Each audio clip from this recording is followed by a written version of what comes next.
नमस्कार, मी अंजली पाटील. आपल्या सगळ्यांचं स्वागत आहे. आज आपण आंतरराष्ट्रीय कीर्तीच्या टेबल टेनिसपटू शैलजा साळोखे मॅडम आणि कोल्हापूर कन्या आहेत आपल्या त्यांच्याकडे आलेलो आहोत. तर नमस्कार ताई. नमस्ते. नमस्ते. खूप खूप स्वागत आहे तुमचं. आभारी आहे. खरं तर त्यांना मिळालेल्या पुरस्कारांची यादी खूप मोठी आहे, पण काही पुरस्कारांचा मात्र उल्लेख करावा लागेल, कारण क्रीडा क्षेत्रात मिळणारे खूप मानाचे सर्वोच्च असे पुरस्कार आहेत. त्यापैकी एक म्हणजे अर्जुनवीर पुरस्कार, दुसरा म्हणजे शिवछत्रपती पुरस्कार, तिसरा म्हणजे महाराष्ट्र भूषण पुरस्कार, चौथा म्हणजे राष्ट्रपतींच्या हस्ते मिळालेला रेल्वे मिनिस्टरी अवॉर्ड. तर अशा ह्या शैलजाताई यांच्याशी आपण गप्पा मारूया. चला तर मग. ताई, आपलं लहानपण कसं होतं आणि खेळाचं हे बाळकडू जे आहे ते तुम्हाला लहानपणीच मिळालं का?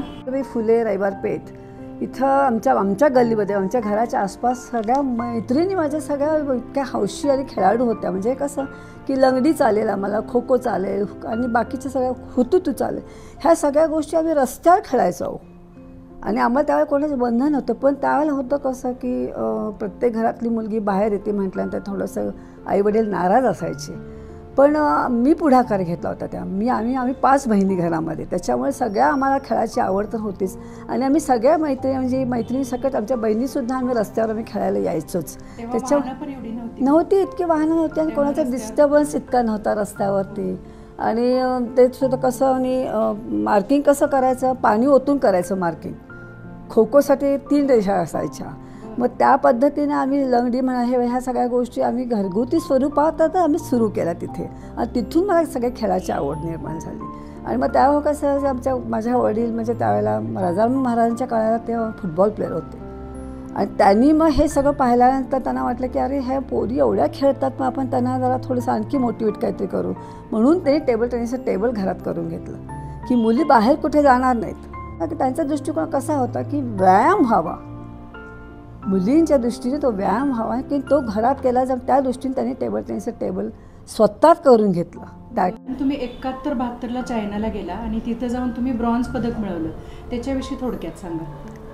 की माझा खेळ जसा बहरत गेला तसे मी महाराष्ट्र असोसिएशनच्या ज्या टुर्नामेंट्स असायच्या मुंबईसारख्या ठिकाणी, तिथं माझा खेळ बहरत गेला. आणि त्याच्यामध्ये मला वाटतं एक चॅम्पियनशिप तिथे मारल्यानंतर त्यांच्या सगळ्यांच्या नजरेत आलं की ही प्रॉमिसिंग प्लेअर आहे म्हणून.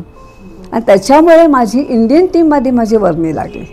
कसं झालं, याची आणखी एक बॅकग्राऊंड अशी आहे की आपलं चायना आणखीन इंडियाचं जेव्हा वॉर झालं, लढाई झाली, त्याच्यानंतर आपले संबंध फार बिघडले होते तेव्हा. तर ते सुधारण्यासाठी म्हणून दोन्ही देशांनी अशी मोह घेतली की आपण पुन्हा सलोख्याचं एकत्र वातावरण व्हावं. त्याच्यासाठी ही टेबल टेनिस टुर्नामेंट त्यांनी. आणि चायनातच तुम्हाला माहिती आहे वर्ल्ड चॅम्पियन आहे, ते कोणाला ऐकत पण नाहीत. आणि पिंगपॉंग डिप्लोमसी म्हणून त्या ह्याच्याखाली आमच्या ह्या टुर्नामेंट त्यांनी केल्या आणि इंडियाला इन्व्हाइट केलं. त्या इंडियामध्ये त्या टीममध्ये माझी एक मी वर्णी लागली आणि ती मी कोल्हापूरची एकटीच होते तेव्हा. पण युद्धानंतर चायनाला जायचं तर टेन्शन फार आलं. टेन्शन होतं म्हणजे असं की सिक्युरिटी किंवा सगळ्या गोष्टी इतक्या टाईट होत्या म्हणून सांगू तुम्हाला. आणि म्हणजे आम्ही काय बोलतो काय नाही ह्याच्यासाठी दुभाषी प्रत्येक लोकांच्याकडे होते. हे टेन्शन तर आमच्याकडे होतंच. पुन्हा माझा पहिला प्रवास होता इंटरनॅशनल. फ्लाईट नवीन होती, सगळंच नवीन होतं, सगळ्या गोष्टी मला इतक्या टेन्शन म्हणजे खरं सांगून म्हणजे ती ट्रिप माझी खूप टेन्शन वाईज गेली. कारण म्हणजे त्याची सवय नाही, पहिल्यांदाच मी जाते असे. पण तिथे गेल्यानंतर आम्हाला खरं सांगायचं म्हणजे चीनसारख्या देशामध्ये आम्हाला पाऊल ठेवायला मिळतं, आणि ते सुद्धा युद्धानंतर म्हटल्यानंतर खरोखर एक ही माझी मोठी अचिव्हमेंट मी म्हणाल काही हरकत नाही आहे. आणि तुमची सुरुवातच अशी धाडशी प्रवासानं झाली. हो ना, अगदी जरूर. पण एकंदरीतच त्यांनी आम्हाला ट्रीटमेंट फार सुंदर दिली. रेड कार्पेट होतं खरं सांगायचं म्हणजे आम्हाला. अगदी मोठी अचिव्हमेंट. आणि हे सगळं त्यावेळेचं सरकार त्याच्यामुळे घडू शकलं खरं. आणि ह्या तयारीसाठी आम्ही जवळजवळ 3 महिने दिल्लीत होतो. म्हणजे इकॉनॉमी तुमची कशी आहे, हिस्ट्री काय आहे, सध्याची परिस्थिती काय आहे, हे घेण्यासाठी आम्हाला 3 महिने आम्हाला दिल्लीमध्ये ठेवलेलं होतं. आणि रोज आमचे साऊथ ब्लॉकमध्ये आमचे हे क्लासेस व्हायचे. गव्हर्नमेंटने आपल्याला माहिती होते सगळ्या गोष्टी तयार करून घेतली. How to eat the chopsticks कसं जेवावं हे सुद्धा आमच्याकडून प्रयोग करून घेतलं होतं त्यावेळेला. बरेच तेव्हाच्या पंतप्रधान म्हणजे त्यावेळेचं सरकार काँग्रेसचंच होतं. हो. मग त्याच काळात आम्ही गेलो बरं. आणि तेव्हा मिसेस गांधींनी जास्त पुढाकार घेतला. ओके. कारण इंदिरा आपण इंडिया कुठे मागे राहू नये ह्याच्यासाठी हे आम्हाला क्लासेस वगैरे ज्या काही केलेत ना, हे त्याच्यासाठी होतं. त्यांचा दृष्टिकोन वेगळा होता की आपले हे इंडियन लोक कुठे तिथे जाऊन कमी पडू नयेत. एक तर म्हणजे मला जवळून प्राईम मिनिस्टर बघायला मिळाले. 1972-73 मध्ये महाराष्ट्र शासनाचा जो क्रीडा क्षेत्रामध्ये मानाचा समजला जातो असा तुम्ही शिवछत्रपती पुरस्कार अवॉर्ड तुम्हाला प्राप्त झाला, तर त्याविषयी थोडक्यात सांगा. आता तो पुरस्कार मिळायची पहिलीच बाई असेल मी, कदाचित पहिल्यांदाच घेतला असेल. कोल्हापुरातली मी पहिलीच बाई होते. आणि ते कसं असतं की हे छत्रपती अवॉर्ड मिळवण्यासाठी आम्हाला खूप कष्ट करावे लागले. हे तर मी अगदी तुम्हाला स्पष्ट सांगते, कारण मी 3 वर्षे मी स्टेट चॅम्पियनशिप घेतली महाराष्ट्राची आणि त्याच्यानंतर हा पुरस्कार मला दिला गेला. आणि मी एकटीच मला वाटतं कोल्हापुरातली पहिलं पुरस्कार मला मिळालं कोल्हापुरातून. 1974 मध्ये इंदोरमध्ये तुम्ही ऑल इंडियाची चॅम्पियनशिप घेतली, पहिली चॅम्पियनशिप. हो. तर त्याविषयी थोडक्यात सांगा. करावं लागलं. सहजासहजी मला ते नाही मिळालं. मला खूप घासावं लागलं तेव्हा, कारण जवळजवळ मी सांगते तुम्हाला नॅशनल्स मी 1-4-5 खेळल्या होत्या. त्या नॅशनल्सला मी फक्त क्वार्टर सेमी असे करत मी मागे येत होते कोल्हापूरला. कोल्हापूरचे लोकसुद्धा खूप कंटाळले, शैला आता तू काय नॅशनल चॅम्पियनशिपच्या नशिबात दिसत नाही आहे. पण मलाही वाटायला लागलं की आता आपण थांबावं. पण माझे वडील फार जिद्दी होते. ते म्हटले नाही, अजून तुझी घासायची ताकद तुझी कमी दिसते, मला खूप कष्ट पाहिजेत तुझे, एवढ्या ह्या कष्टावरती तुला नॅशनल चॅम्पियनशिप मिळणार नाही असं ते मला नेहमी म्हणायचे. चॅम्पियनशिप घ्यायला पाहिजे. सांगू तर मॅडम तुम्हाला, मी बरोबर 12 वर्ष घासली बघा. एक तप झालं त्याच्यानंतर मला नॅशनल चॅम्पियनशिप मिळाली आणि तीसुद्धा इंदोर सगळ्या ठिकाणी. इनफॅक्ट मी तुम्हाला इथे उल्लेख असा करेन की सी.के. नायडूंची मुलगी तिथे होती. Cricketer C K. नायडू, चंद्रा नायडू, आता त्या नाही आहेत. त्यांनी मला खूप सपोर्ट केला. मुश्ताक अलींची मुलगी तिथे होती. हे सगळे लोक तिथे होते, आम्हाला सपोर्टर होते आमचे हे सगळे. खरं त्यानंतर 1976ला तुम्ही अलाहाबादला चॅम्पियनशिप घेतलीत.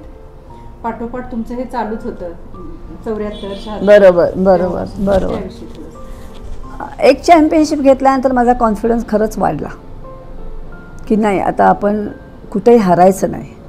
त्या पद्धतीने मी सराव सुरू केला. मग इंटरनॅशनल टुर्नामेंट्समध्येच यायच्या, तेव्हा आम्हाला 2-2, 3-3 महिने पतियाळ्यामध्ये राहावं लागायचं. तिथं आम्हाला प्रॅक्टिस सेशन वेगळे होते. सकाळी 4 तास, संध्याकाळी 4 तास, असा 8 तासाचा सराव असायचा. आणि त्याच्यामुळे माझ्या कलिग ज्या होत्या, माझ्यावर खेळणाऱ्या होत्या, क्वार्टरला सेमीला खेळणार, त्यांचे मला खेळ समजले. त्यांच्याशी आपण काय खेळलं पाहिजे अनुभव आला. आणि ह्या टुर्नामेंटमुळे त्याच्यामुळे तर हा अनुभव मला 76 साली अगदी खूप सोपा नॅशनल चॅम्पियनशिप मला करून दिली. कारण त्यावेळेला कसं होतं की मी टॉपलाच होते, नंबर 1 आणि नंबर 2ला कशी मी असायची. इंदुपुरी 1ला असायची, इंदुपुरी 2ला असायची, तेव्हा मी 1ला ते असं हे जे होतं हा स्ट्रगल किंवा दोघीमध्ये जवळजवळ 22 ते 23 वर्ष हा स्ट्रगल आमच्या दोघींच्या मध्येच होता. नॅशनल चॅम्पियनशिप आमच्या दोघींच्या मध्येच वाटली जायची. तुमचे संबंध कसे दोघींचे मैत्री? छान, आमचे मैत्रीचे संबंध छान. आणि इंदू खरोखर इतके अगदी छान हे माझे कलिग. आणि फक्त आमच्या टेबलवर ते खूप भांडणं, पण टेबल सोडल्यानंतर आम्ही छान मैत्रिणी होतो अगदी खरंच. इंदू मी असे टॉपचे प्लेयर म्हटल्यानंतर रेल्वे बोर्डाचे लोक आमच्याकडे आले आणि म्हणाले की आम्हाला एक स्ट्रॉंग टीम रेल्वे बोर्डाची करायची आणि आम्हाला इंदू आणि शैलजा आम्हाला दोन्ही पाहिजेत. तोपर्यंत मी महाराष्ट्र असोसिएशनकडून खेळत होते तेव्हा. तर ते हे सगळ्यानंतर मला त्यांनी जॉब दिला. मग रेल्वेकडून आम्ही खेळायला लागलो. रेल्वेकडे खेळताना ही उदयपूर नॅशनल्सला मी आणि इंदू पुन्हा फायनलला आम्ही आलो आणि त्याच्यामध्ये 2 गेम्स डाऊन असताना 3 गेम्स मी घेतल्या आणि मी नॅशनल चॅम्पियनशिप हे शिक्कामोर्तब केलं उदयपूर. आणि कोल्हापूरच्या रेल्वे स्थानकावर पण पहिली महिला तुम्ही? हो, पहिली महिला. म्हणजे कसं की घरच्या लोकांची अशी अट होती, घरच्या लोकांची म्हणण्यापेक्षा माझ्या वडिलांची अशी अट होती की शैलाच्या बाहेर जाणार नाही. नोकरी आमच्याकडे कोणी करणारी माणसं नाहीत, पण आता हे रेल्वे बोर्डाचेच लोक घरी आलेत म्हणून वडील म्हटले की मी ठीक आहे देतो तिला परमिशन, पण तुम्ही माझ्या मुलीची पोस्टिंग तुम्ही कोल्हापुरात दिली तर ती टीममध्ये येऊ शकेल. मग त्याने ॲक्सेप्ट केली. ते म्हणजे ठीक आहे. मग ते कुठे तर कोल्हापूर रेल्वे स्टेशन. मग ते पहिल्यांदा मीच एकटी बाई होते तेव्हा आणि त्याच्यानंतर मी रेल्वेकडून मी इंदू आणि नंदिनी कुलकर्णी नावाची माझी फास्ट फ्रेंड आहे, ती पुण्याची आहे. आम्ही तिघीजणी रेल्वेमध्ये होतो. तेव्हा आम्ही झेकोस्लोवाकियाला गेलो होतो. Railway inter railway world championship खेळायला गेलो. फक्त रेल्वेचेच लोक ऑल ओव्हर वर्ल्डमधले. आणि तिथं आम्ही वर्ल्ड चॅम्पियनशिप घेतली. रशियासारख्या टीमला आम्ही तिथे मारल्यानंतर आम्ही खरोखर धन्य झालो. सुवर्णपदक मिळालं. राष्ट्रपतींच्या हस्ते रेल्वे मिनिस्ट्री अवॉर्ड मिळाला मला. हां, कारण आम्ही एवढं जिंकून आल्यानंतर रेल्वे बोर्डाने आमचा सत्कार केला. तेव्हा आम्ही दिल्लीत थांबलो होतो. मग दिल्लीत त्याला मधु धनवते साहेब होते, त्यांनी आमचा तिथे सत्कार केला. ती ट्रॉफी अजून मला वाटतं रेल्वे बोर्डात असावी असा माझा अंदाज आहे. कारण पहिलं वर्ल्ड चॅम्पियनशिपचं नाव आम्ही त्याच्यावर कोरलेलं आहे. 1978 साली केंद्र शासनाचा सर्वोच्च असा असणारा अर्जुनवीर अवॉर्ड तुम्हाला मिळाला, तर त्याविषयी थोडं सांगा. मी 3 वर्ष नॅशनल चॅम्पियनशिप घेतली. आणि त्याच वेळेला मला वाटतं मी 76ला का काहीतरी ऑस्ट्रेलियाला आम्ही कॉमनवेल्थला आम्ही गेलो होतो. मी इंदुपुरी नंदिनी कुलकर्णी आम्ही सगळ्या टीममध्ये होतो. आणि रेल्वेचीच टीम बरं का, म्हणजे महाराष्ट्र असोसिएशनची टीम नाही, रेल्वेची टीम म्हणून आम्ही ऑस्ट्रेलियाला गेलो होतो. तिथे आम्ही पहिल्यांदाच रौप्य पदक इंडियाला मिळवून दिलं. कॉमनवेल्थ त्या काळात दिलेले होते ते. आणि त्याच्यामुळे काय झालं की मला वाटतं मग कदाचित केंद्र शासनाला कळलं असेल की बाबा खरोखर एवढी अचिव्हमेंट आहेत, आपण द्यावं अर्जुन पुरस्कार. म्हणून तो अर्जुन पुरस्कार त्यांनी मला त्यावेळेला दिला. अगदी हो, पहिले अर्जुन अवॉर्ड मी कोल्हापुरातले. हो, तर त्या काळात एवढे देश तुम्ही फिरत होता, तर ते किती सोपं होतं? आता कसं प्रत्येकजण घरटी आपण म्हणू, परदेशात मुलं आहेत सगळे, पण हा जो काळ आहे ह्या काळात परदेशात जाणं किती सोपं होतं? सोपं नव्हतं. लक पाहिजे, लक तर पाहिजे. आम्ही कष्ट केले भरपूर, पण लक हे पाहिजे. आणि त्या काळामध्ये मला खेळाशिवाय दुसरं काही सुचत नव्हतं, अजिबात नव्हतं. कारण मी कुठले घरचे सण मी अजिबात पाहिलेले नव्हते. आणि त्याच्यात होतं कशी आमची तशी फायनान्शियल पोझिशन माझी फार चांगली होती अशातला भाग नाही. कारण आमचं मोठं कुटुंब होतं. आणि माझे वडील मला वाटतं समाजचे पाटील साहेब, त्यांना हे सगळे लोक आमच्या घरी यायचे, त्यांना कल्पना पूर्ण होती. पण झालं कसं की एवढी मुलगी खेळते म्हटल्यानंतर सगळ्यांनीच उचलून धरलं. फायनान्शियल पोझिशन आमची नव्हती. पण माझ्या वडिलांनी माझ्या डोक्यात एक वाक्य ठेवलं होतं की शैलजा, तू 1 आणि 2मध्ये असेल तरच तुला गव्हर्नमेंट तुझं फायनान्स पुरवेल. तुला जायचं असेल तर तू तसं बघ. कारण त्यावेळेची किंमत फार होती. हो, वाटतं खरं आपल्या त्यावेळेचे जपानला जाणं. मग तो एक इन्सिडेंट मला सांगायचं राहिला आहे. तर ते झालं कसं की एवढे पैसे जमा करणार कुठून. आणि मी ते डोक्यात ठेवून मी सतत 18 ते 19 वर्षे 1 आणि 2मध्ये होते. त्याच्यामुळे माझ्या वडिलांना मी एकही नया पैसा खर्च करा माझ्या जाण्यासाठी प्लेन खर्च, कारण गव्हर्नमेंटकडनंच येत होतं. आणि गव्हर्नमेंटनेच आम्हाला स्पॉन्सर केलेलं आहे. फक्त 1 आणि 2 थर्ड नंबरला स्वतःचे पैसे भरायचे आणि जायचं, असं त्यावेळेला गव्हर्नमेंटचे रूल्स होते. पण त्या दोन्ही ह्याच्यामध्ये मी बरीच वर्ष वडिलांना मी कधीही फायनान्ससाठी मी त्रास दिला नाही किंवा घरच्या कुठल्याही लोकांना मी त्रास दिला नाही. पण ह्याच्यातला आणखी तुम्हाला इन्सिडेंट कसं सांगते, म्हणजे कोल्हापूरचा औदार्य कसा आहे हे तुम्हाला मी सांगते. मला वाटतं चायनानंतर की चायनाच्या अगोदर फेडरेशननी एक टीम डिक्लेअर केली. त्याच्यामध्ये माझं नाव घातलं. त्यांनी माझा खेळ पाहिला आणि मला की शैलजा जपानला जाण्यासाठी त्यांनी मला त्यावेळेला टेलिग्राम असायचे, फोन नव्हते आमच्याकडे. टेलिग्रामने मेसेज आला का Shailaja start with the baggages passport. आम्हाला काय कळलंच नाही काय करायचं. मग मी मुंबईच्या लोकांना कॉन्टॅक्ट केला तर ते काय म्हटलं की शैलजा तू सिलेक्ट झाली जपानला जाण्यासाठी म्हणून. ठीक आहे, गव्हर्नमेंट सांगितलं आपापल्या खर्चाने जायचं आहे. त्या काळात सांगितलं मला. हे मला 69-70ची गोष्ट असेल. तर त्यावेळेला नाही म्हणूनच आमच्याकडनं जाणं होतं. पण ही बातमी समाजने दिली, फ्रंट पेजला बातमी दिली की शैलजाला आर्थिक मदतीची जरूर आहे. ती पहिलीच मुलगी कोल्हापुरातनं जपानला चाललेली आहे, तिला आर्थिक मदत सगळ्या लोकांनी करावी हे पेपरला आलेलं होतं. आणि त्याच्यामुळे कोल्हापूरच्या लोकांनी भरभरून मला मदत केली. DC नरके साहेब होते त्यावेळेला. त्यांच्या सगळे आमच्या वडिलांचं वर्कशॉप असल्यामुळे त्यांच्या सगळे गाड्या वगैरे किंवा मोठे काय काय त्यांचे ट्रक्स वगैरे कारखान्यात आमच्या यायचे. DC नरकेनी ब्लँक चेक दिला आणि म्हणा की माझ्या वडिलांना ते तात्या म्हणायचे, तात्या किती पैसे भरायचे ते भरा. त्यांनी दिले, सखाराम खराडेने दिले, गोखले कॉलेजने दिले, म्युन्सिपाल्टीने दिले पैसे. एवढे सगळ्यांचे पैसे त्यावेळेस फक्त 12,000 किंमत होती प्लेननं जायची, आणि ते सुद्धा मुंबईहून जायचं होतं आम्हाला. मी मुंबईत गेले, माझे वडील मला घेऊन गेले मुंबईमध्ये. एअरपोर्टला आम्ही थांबले, आता प्लेनमध्ये जायचं सगळे बघ. तर फेडरेशनचा एक माणूस तिथं आला आणि Shailaja, I am very sorry, you cannot go, government is not giving clearance to you. असं म्हटल्यानंतर माझ्या बाळातली ताकद गेली.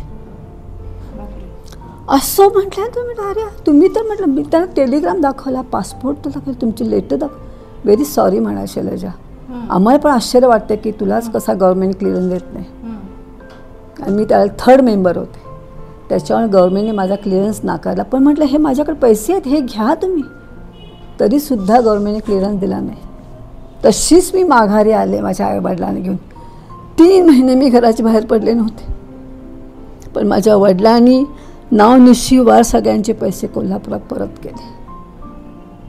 नको शैलजा, हां शैलजा नको म्हणाय आपलं, हे तू मिळवलंस, आपल्याला कोल्हापूरच्या लोकांनी दिलं एवढं, मला समाधान आहे. पण सगळ्या नावनिशिवार समाजमध्येच दिलेलं होतं बघा. म्हणजे हे एक माझा टचिंग सीन आहे माझ्या आयुष्यातला. पण त्यानंतर तुम्ही जपानला गेला? त्याच्यानंतर जपानला मी गेले, कधी सांगू तुम्हाला, ह्याच्यात आहे मला वाटतं मी लहान मुलांची टीम घेऊन जपानला गेले ॲज अ कोच म्हणून. मला वाटतं एशियन चॅम्पियनशिपसाठी मला फेडरेशनच्या लक्षात आलं की शैलजाला नाकारलेलं आहे, ते त्यांनी लक्षात ठेवलं. माझ्या म्हणजे मी रिटायर झाल्यानंतर शैलजा ॲज अ कोच म्हणून ते आपल्या इंडियन टीमवर जपानला जायचं. म्हणजे डेस्टिनी कशी असते बघा. ह्या पद्धतीनं हा एक इन्सिडेंट मला खरोखर सांगास, मी अजून कुठे सांगितलं नाही आहे, पण मी तुम्हाला कारण समाजचे माझ्यावर फार ऋण आहेत म्हणून. ताईंच्या अचिव्हमेंट्स खूप मोठ्या आहेत, सगळ्या प्रत्येक घेत बसलं तर खूप वेळ लागणार आहे आपल्याला. एवढी पानं भरून भरपूर अवॉर्ड्स मिळालेले आहेत ताईंचे सगळे एवढे. तर आपण त्यातले मोठे मोठे जे आहेत त्याच्याविषयी थोडं बोलूया. राज्य शासनाने तुम्हाला महाराष्ट्र गौरव पुरस्कार देऊन सन्मानित केलेलं होतं, तर त्याविषयी थोडं. आता महाराष्ट्र गौरव पुरस्कार हा मिळायचा म्हणजे खरोखर मला एक्सपेक्टेड नव्हतं खरं सांगायचं म्हणजे. कारण पण महाराष्ट्र शासनाकडच्या क्रीडा खातं जे होतं त्यांनी खूप अभ्यास केला होता मला, तर असं वाटतं मला. कारण महाराष्ट्र भूषण द्यायची म्हणजे काही साधी गोष्ट नाही. आणि त्यावेळेला इतके दिग्गज लोक होते माझ्यावर सांगू तुम्हाला, किशोरवती आमनकर होत्या. हां, आणि माझे सगळ्यात एक इन्सिडेंट सांगायचं म्हणजे माझ्या वडिलांचे सख्खे मावस भाऊ गजाननराव आडिसरे, मेजर गजाननराव आडिसरे, ह्यांना त्यावेळेला वीरचक्र मिळालेलं होतं. त्यांचाही सन्मान माझ्याबरोबर होता. योगायोग तो मोठा होता. म्हणजे असे काही सिलेक्टेड लोक, किशोरी ते आमनकर होत्या, बरेच रिनाऊंड लोक. त्याच्यामध्ये माझी वर निघाल्यानंतर मी खरोखर म्हणजे फारच म्हणजे मला अगदी असं वाटलं की बाबा आपण खरं महाराष्ट्राचे भूषण आहोत म्हणून. त्यांनी मला मी लाईमलाईटमध्ये होतेच. कारण नॅशनल चॅम्पियनशिप जोरात, ऑस्ट्रेलियाचे कॉमनवेल्थचे रौप्य पदक, पुन्हा railway ministry award, railway world championships, म्हणजे सगळ्या ही जी कारकिर्दी जी आहे ना, ही खरोखरच मला वाटतं शासनाने किंवा इतर लोकांनी अभ्यास केला असं म्हणूनच तो महाराष्ट्र गौरव पुरस्कार मला मिळाला. पण मी 4 तास सकाळी आणि 4 तास संध्याकाळी 8 तास कंटिन्यूस प्रॅक्टिस करत होते. अगदी बरोबर. माझे कोच, माझे वडील माझे कोच तर होतेच, माझा पाया रचला त्यांनीच. पण नंतरची जी डेव्हलपमेंट केली ते बाबा भोसले, बाबा भोसले, ते माझे नंतर कोच झाले. अतिशय हुशार माणूस. आता तो माहिती 89 वर्षांचे असतील ते.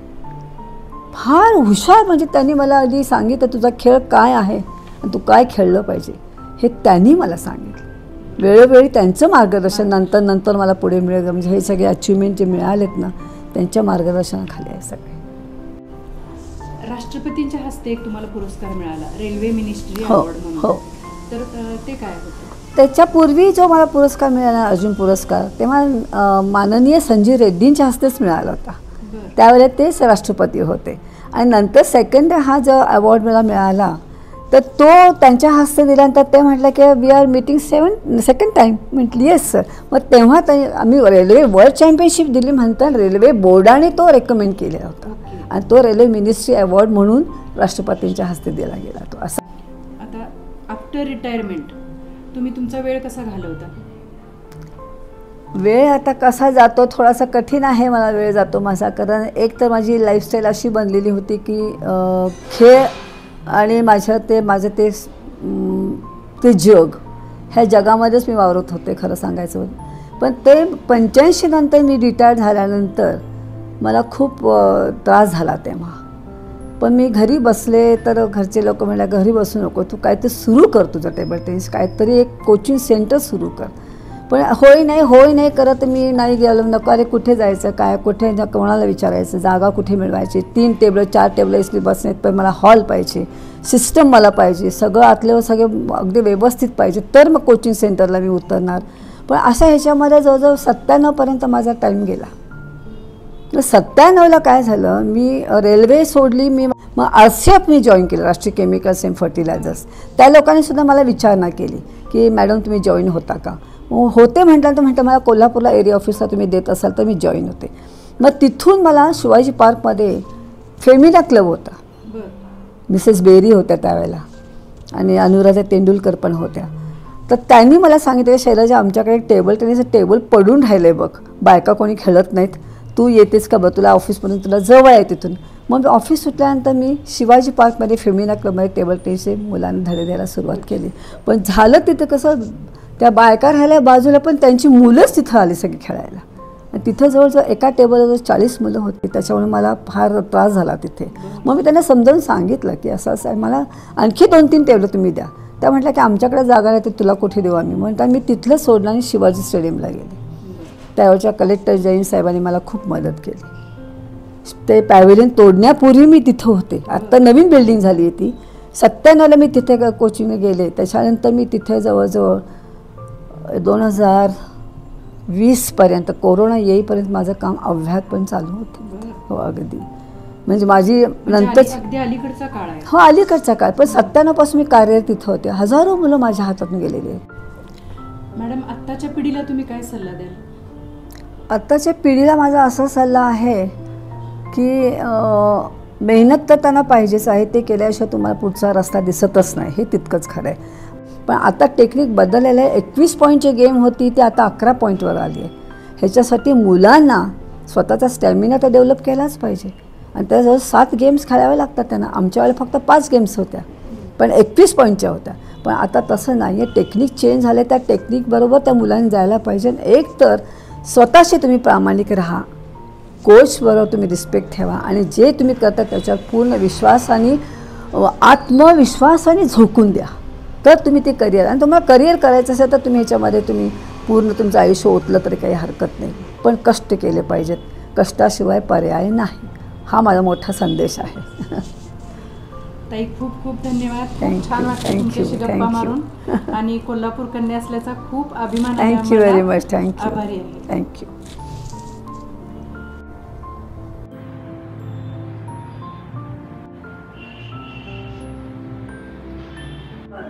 जिजामाता पुरस्कार परवा मुळे साहेबांच्याकडनं